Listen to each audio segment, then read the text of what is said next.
União Planetária, em seu programa de hoje, Papo Suprem, tem um privilégio especial e, para mim, com uma especialidade maior ainda, porque nós vamos conversar com Roberto Rosa Olivella, que é um grande amigo de longo período e que vou ter uma satisfação muito grande nesse papo.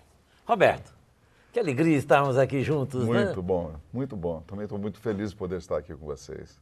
Quantos anos a gente ficou sem se ver, Roberto? Sem se ver, 28 anos. 28 anos. Mudou alguma coisa? Bastante. Melhorou, né? Melhorou mais do que merecemos, certamente. Mas é um feliz, um carinho, um amor fraterno por estarmos nessa oportunidade aqui de nos reencontrar e que não é por acaso, porque uma das coisas que nós não acreditamos é casualidade. É nesse mundo tão, com as coisas colocadas com tanta ordem, com tanta sincronicidade, é muito difícil a gente achar que tudo é obra do acaso, né? Eu tenho um amigo que ele diz assim, acreditar que a vida é acaso e que não existe nada além da matéria, seria o mesmo que nós pudéssemos pensar que alguém chega, pega alguns metais no alto de uma montanha, joga aqueles metais e eles vão rolando, rolando, chega lá embaixo, você encontra um relógio perfeito, né? Quer dizer, as coisas da vida, elas não acontecem assim, ocasionalmente, sem uma lógica, porque senão nós viveríamos o caos. Com certeza. Temos absoluta convicção disso. E estamos caminhando aí nessa trajetória, depois desses 28 anos de aprendizado, caminhando para contribuir, dando a nossa pequena contribuição para a mudança, até, se for possível, de alguns paradigmas, dando uma humilde contribuição para isso. E eu tenho a sensação de que, nesses 28 anos que deixamos de nos ver fisicamente, que certamente continuamos espiritualmente juntos, acreditamos muito nisso, e, sobretudo, dizer aqui o seguinte, não temos nenhuma pretensão de que qualquer coisa que tenhamos contribuído nessa pequena trajetória, de que isso foi um gesto físico, um gesto intelectual, mas sim de que existem propósitos. Não sabemos muito bem quais são, temos aí uma névoa, temos aí uma cortina, que ainda não foi permitido desvelar essa cortina, mas confiando muito no Criador e nos colocando totalmente a serviço dessa causa, da sua causa, da causa maior. Pronto, mais nada. E, Roberto, o que é que você tem feito nesses anos todos? Bom, nós começamos, depois de passar 15 anos na administração pública, saímos da administração pública e fomos para o terceiro setor. O terceiro setor é composto basicamente pelo associativismo, cooperativismo, institutos, fundações, ou seja, todas aquelas organizações que têm como pressuposto, na sua identidade jurídica, né, de serem sem fins lucrativos, ou agora, mais recentemente, devido à questão do novo Código Civil, sem finalidade econômica. Todas elas, essas institucionalidades, essas entidades, são consideradas como do terceiro setor. Então aproveita essa sua aula didática, qual é o primeiro e o segundo setor? O primeiro setor sempre foi, secularmente, a administração pública, que tem um munus público, e o segundo setor são as indústrias, as empresas mercantis, e o terceiro setor, que eu considero o terceiro setor que é mais doce, que deveria ser mais solidário, mais fraterno, né? que pratica e deve praticar a horizontalidade, a democracia, a solidariedade, que foi esse que nós fizemos a opção de viver dele e viver para ele. E que é o setor que mais tem crescido? Absurdamente. Aqui no Brasil, é uma informação que poucos sabem, mas está na raiz do Ministério do Trabalho, nós tomamos conhecimento, são 376 mil ONGs no Brasil. Nós, as OCIPs, que é um segmento que é do terceiro setor, mas que tem uma outra que é um outro patamar, nós somos 7.500 no Brasil. As OCIPs, Organizações da Sociedade Civil do Interesse Público. Então você primeiro começou no terceiro setor dentro das ONGs e depois passou para o trabalho das OCIPs, é isso? Primeiro Não. começamos com o cooperativismo. Com o cooperativismo primeiro. E depois do cooperativismo, depois de 15 anos, migramos para uma ONG que se transformou em uma OCIP e que criou outras OCIPs, criou a primeira federação de OCIPs do Brasil e tem mais duas se aproximando e vamos, dentro de 60 a 90 dias, no máximo, criar a Confederação Brasileira das OCIPs.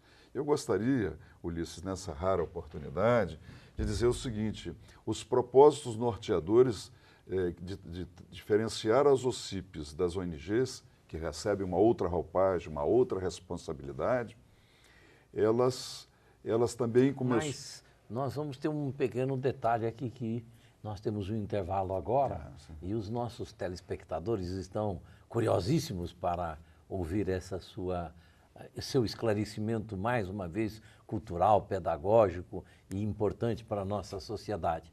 Mas eu peço que esperem por um instante, que um instante nós teremos aqui Roberto Rosa Olivella, que vai nos esclarecer exatamente a diferença de uma ONG e de uma OCIP. Fique conosco.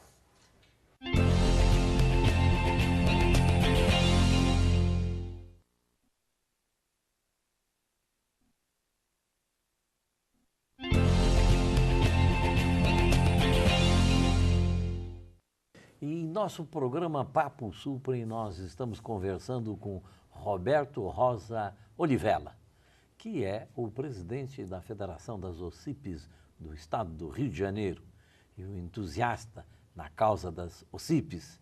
E ele vai agora, na continuidade do programa, nos explicar a diferença entre ONG e OCIP. Bom, ONG foram criadas há muitas décadas, entidades de natureza civil sem fins lucrativos, agora sem finalidade de lucro, pelo novo código. Elas são organizações que têm esses estereótipos, têm esses segmentos, mas há alguns anos atrás, há uma década e meia, a comunidade solidária criou uma possibilidade de dar um revestimento jurídico maior e uma responsabilidade também maior para instrumentalizar essas organizações que deram o nome de OCIPs, Organização da Sociedade Civil de Interesse Público por Lei Federal, transitada em Congresso Nacional, que ainda vem sendo muito pouco utilizada, precisa ser melhor utilizada, entendida, difundida, divulgada, porque é um instrumento estratégico monumental para cumprir, para complementar as ações do governo federal, estadual, municipal, na execução das políticas públicas. Nós somos hoje 7.500, mais ou menos 7.500 OCIPs no Brasil. No estado do Rio de Janeiro somos cerca de 700 OCIPs, mas temos uma perspectiva de médio e longo prazo de chegar, segundo a própria legislação das OCIPs, a cerca de 376 mil ONGs. Porque existe uma cláusula na lei das OCIPs que diz que é estímulo para que as ONGs simples se transformem em uma OCIP. Nosso propósito na nossa federação, e vamos tentar influenciar na confederação que está para nascer, Confederação das OCIPs, no sentido de criar programas de capacitação, porque as ONGs passam por dificuldades sérias de aplicação de recursos, porque não tem capacidade técnica, muitas vezes, de fazer a apropriação do recurso e a prestação de contas, e cai, às vezes, em muitas esparrelas, às vezes são até denunciadas, mas acreditamos, porque fomos verificar no Congresso Nacional, na CPI das ONGs, fomos lá dentro entrevistar os deputados, e descobrimos que parte significativa não foram porque eram ONGs do mal, mas sim ONGs por absoluta incapacidade de lidar com recurso público em termos de capacitação. Nós sabemos que o terceiro setor, fomos conhecer na Europa, fomos conhecer a Ásia, a ONU nos convidou em 1992 e 1993, após o ECO 92, fomos fazer alguns estudos de caso e verificamos que não há país civilizado, não há país desenvolvido sem ter um terceiro setor forte, sem ter um terceiro setor participante, ativo e contributivo. Só para ter uma ideia, no interior dos Estados Unidos, todo o interior dos Estados Unidos, A parte significativa do PIB foram as associações de cooperativa produtivas responsáveis por esse PIB. Estivemos no Japão, quase 30% do PIB japonês são as cooperativas e associações, pequenas, médias e megas cooperativas. Eu cheguei no Japão, fui a Tóquio no Encontro Mundial de Cooperativismo, eu fui, uma das cooperativas de consumo, uma mega, mandou um jatinho me buscar, tomei um susto, porque devido à estruturação que elas têm. Então, todos os países envolvidos têm secularmente organizações fortíssimas. Nós não atingimos ainda esse patamar. E nós acreditamos que o terceiro setor tem uma responsabilidade especial, fundamental, para exercitar, aprofundar a questão da democracia participativa, para auxiliar o governo a atingir, fortalecer as políticas públicas no sentido da sua execução em nível complementar.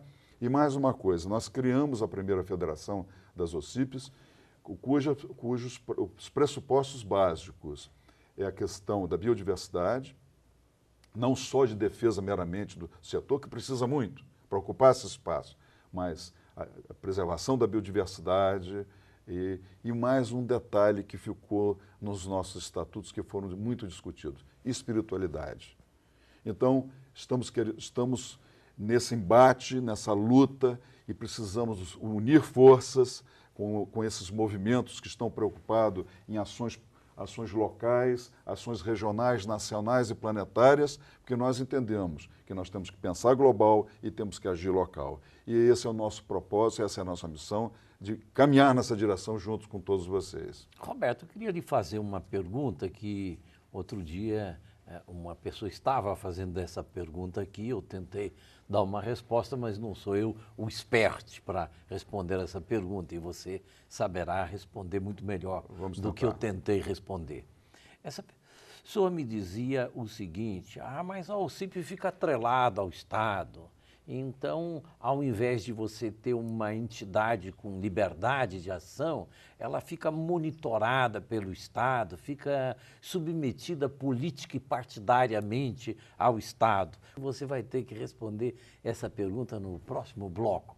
E os nossos telespectadores vão ficar, com toda certeza, impacientemente esperando esse esclarecimento que é fundamental para todos aqueles que querem participar ativamente de uma OCIP. Fique conosco.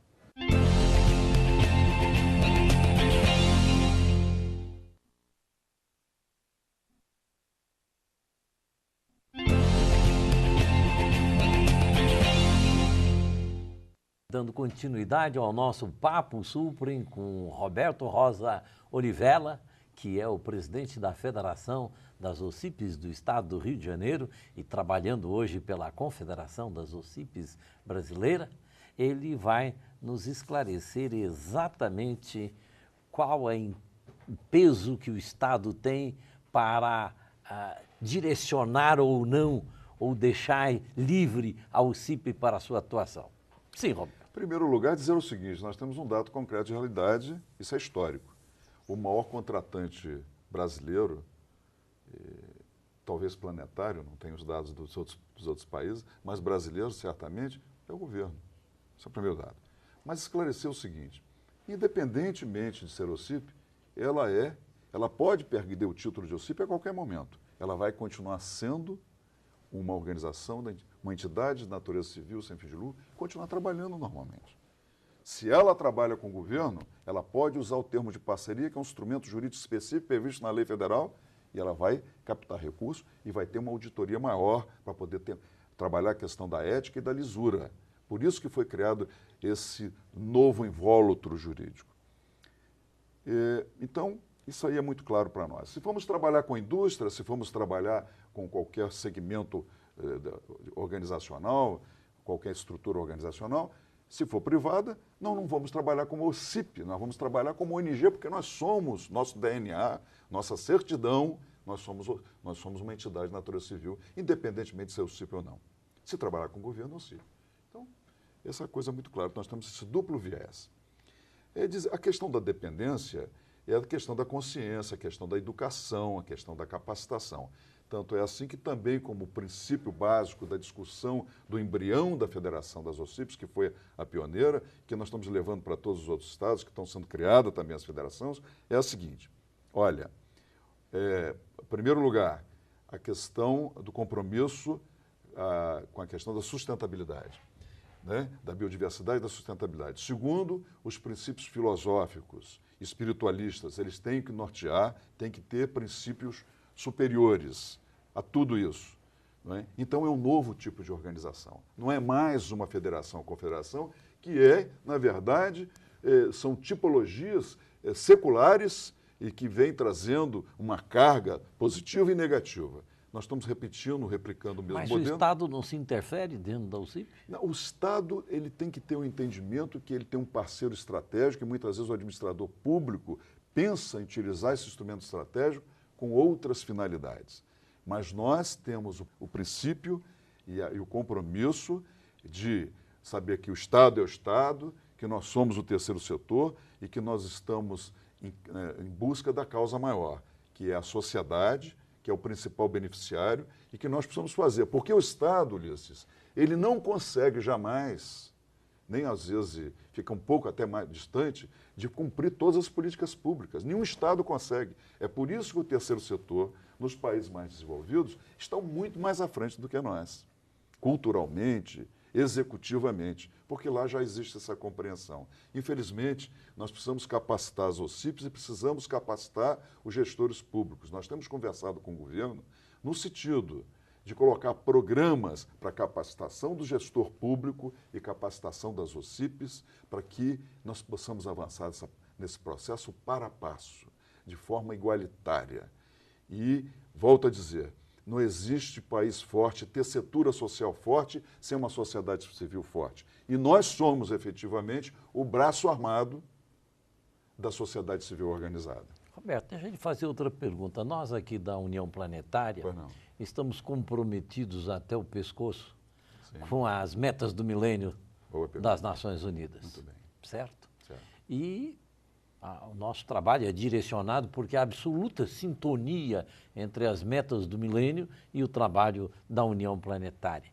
Onde é que você vê que um trabalho de OCIP possa se casar com as metas do milênio? Muito boa pergunta, muito bem formulado. Dizer o seguinte, nós começamos a nossa trajetória, o nosso grupo, lá no Rio de Janeiro, capital mundial da ecologia, acho que já esqueceram um pouco isso, vai se perdendo no tempo, mas capital mundial da ecologia, não é? Ainda um berço cultural do Brasil, um dos berços culturais do Brasil, caixa de ressonância. Dizer assim que, com essa preocupação, nós começamos a trabalhar em prol do Fórum Global, participamos ativamente do Fórum Global, com 3 eventos, a nossa ONG, e a partir daí, dos trabalhos que nós desenvolvemos, temos que contar um pouquinho dessa história rapidamente, nos levou a ganhar prêmios do PNUD, e nós fomos conhecer as 24 megacities, e estivemos na ONU várias vezes, como cooperativa, e depois como associação, para criar o primeiro núcleo de meio ambiente da Aliança Cooperativa Internacional, a ACI, não é? Onde, quando não se discutia isso, e participamos das discussões sobre desenvolvimento sustentável, quando se falava ainda em autodesenvolvimento. Lá com Smith Heine, que é um dos boards das maiores indústrias petroquímicas do mundo, com Ignacy Sachs, nós tivemos essa oportunidade. A partir disso aí, isso foi se desenvolvendo e a gente acabou se comprometendo com um dos objetivos do desenvolvimento do milênio, o ODM, chamado Agendas 21, que é um instrumento fantástico de construção de demandas, de construção de consciência e de desenvolvimento sustentável. Trabalhamos nisso na Amazônia, somos contratados na Amazônia, a nossa ONG é o embrião da federação, contratados no maior polo petroquímico da América Latina, que é o Comperj, no Rio de Janeiro, envolvendo 17 municípios, ganhamos um edital público e estamos lá há 2 anos implantando essas Agendas 21. E aí começamos a discutir internamente, localmente, regionalmente, nacionalmente, internacionalmente, o que significa o ODM, Objetivo de Desenvolvimento do Milênio, com esse instrumento estratégico, que é um dos itens do Objetivo de Desenvolvimento, que é a aplicação no planeta das Agendas 21.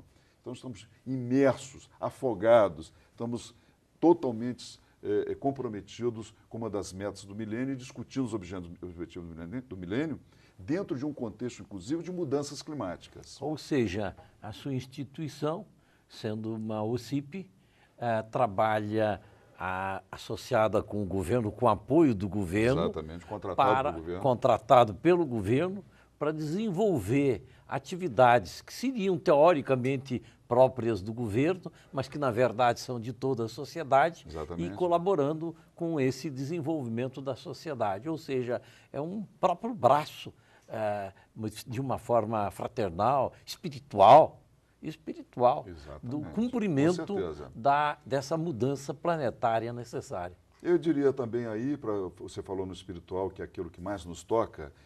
Quando nós discutimos com nossos companheiros dentro da OCIP e depois na formação da primeira federação e agora nas outras federações, o que eu estou achando fantástico esse encontro aqui na União Planetária é de que eu estou vendo, por exemplo, uma organização como a maçonaria secular, estou vendo a própria União Planetária e nós lá meio que isolados, discutindo a mesma coisa, mas exercitando práticas e vendo que tem tudo que nós já temos naturalmente sinergia. E como nós não acreditamos em casualidade, sabemos que estamos orientados para estar aqui, estamos convictos disso. E nós tivemos que fazer inclusive tivemos obrigatoriamente que fazer uma revisão dos nossos estatutos, porque o espiritual nós tivemos a coragem de colocar o espiritual como meta, como missão. E, de repente, fomos intuídos e, por consenso, colocamos como primeira meta o espiritual. Então, lhe dizer o seguinte, meu irmão, que nós estamos muito felizes, todos nós, aqueles de forma objetiva ou subjetiva, vamos chamar assim, né, já que tem pessoas de todas as tendências filosóficas, religiosas, políticas, dizer o seguinte, agradecemos ao Supremo Arquiteto do Universo pela oportunidade de estarmos aqui juntos, porque tivemos que caminhar muito, ter muitos tropeços, muitas provas para poder ter essa oportunidade que está sendo concedido pelo Altíssimo. E só esperamos, honestamente, nós, os mais míseros dos seus filhos, que nós possamos continuar nessa empreitada, rogando aos céus que a gente possa estar juntos, cada vez mais juntos, porque o tempo urge, meu irmão, e nós não podemos mais perder tempo. Muito obrigado nisso, meu irmão querido, amado. Muito obrigado mesmo. Obrigado a todos que estão ouvindo, que tiveram a paciência de nos ouvir até agora. Muito obrigado mesmo. Eu fico tocado com a sua sensibilidade, Roberto, pelo seu trabalho, pela sua dedicação, pela sua espiritualidade. A União Planetária não é uma entidade religiosa, mas ela tem nos seus estatutos que ela é também uma entidade espiritual.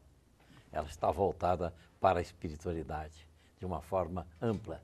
Nós tivemos aqui o privilégio de conversar com esse gigante, Roberto Rosa Olivella, presidente da Federação das OCIPs do Estado do Rio de Janeiro, trabalhando pela Confederação das OCIPs no Brasil, e que certamente, através do seu trabalho, muitos de nós e toda a sociedade seremos beneficiados. Obrigado, Roberto. Obrigado, meu.